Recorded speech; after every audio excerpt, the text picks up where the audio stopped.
What's up, everyone? In today's video, I'm going to be showing you a chess game where my opponent told me that my preferred opening, the English, wasn't that good. I did not play the best game. I had 3 mistakes, 4 blunders, and 2 missed wins. But let's get into the video.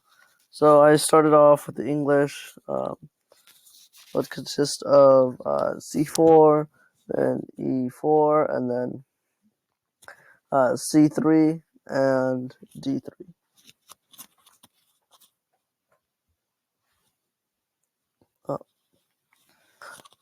So then at this point, my opponent said that English isn't that good of an opening because it's a closed opening and you can't really move your pieces. I kind of feel like he is right. It stops. My bishop can't really move. My queen has limited space to move. But I still feel like I like this opening because it's not.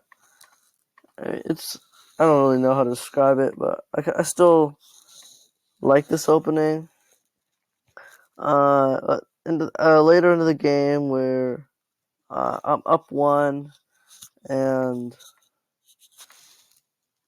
at this point, this is where my opponent started going up a little bit. Let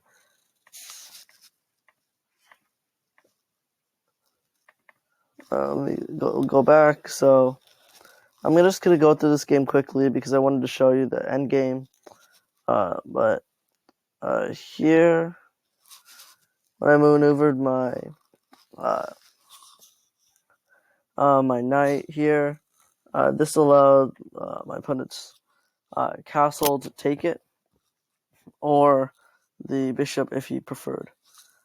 So here I thought I blundered, but I was able to kind of fix this quickly with the pawn. It would have either been able to take the knight or the rook, and I only ended up losing a pawn out of this. But later in the video, this pawn proved to be very important. We started taking pieces, and in the end, I did end up 1 pawn down. And as I said, that pawn later would become very important. So now we have this situation where I have a nice diagonal on the king. I wanted to bring this pawn up and take the bishop, since it wouldn't be able to move. I got checked here, and then now he's starting to push this pawn. And he quickly was able to move his bishop out of the way. I was actually 1 move away from checkmate. He was actually 1 move away from checkmate. I was barely able to block it here with the bishop. I feel like, yeah, actually, I think the trade was his best option. So now he's bringing his pawn down the b file, and and now I have to defend against it. He's bringing a lot of pawns here, and we were able to trade pawns. But now he has pawns on both sides of the board, and I was really stretched. We traded rooks, and now I'm defending against this pawn here. But then whichever pawn I bring my castle to defend against, the other pawn will just start advancing. So this is why I said that 1 pawn is coming in really clutch. I got a check here, not much. Right here, if he had, let me show you. Right, here, he could have just easily checked me, and I wouldn't have been able to defend this pawn anymore.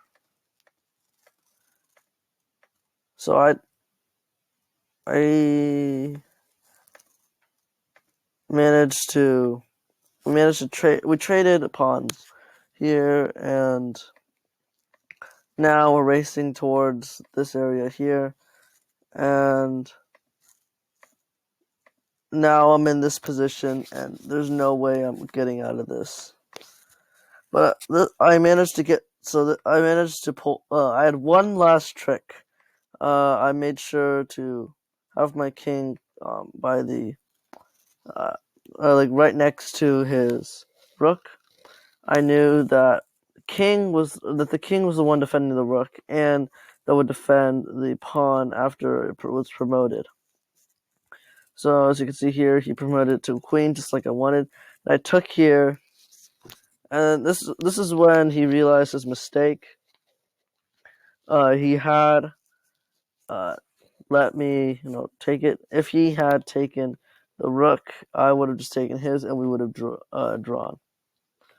So now he's decided to take it, and I took, and that ended the game with a draw. I hope you enjoyed the video today. It was a little shortened, but I did have 2 missed wins in this game. So if you wanna go through the game,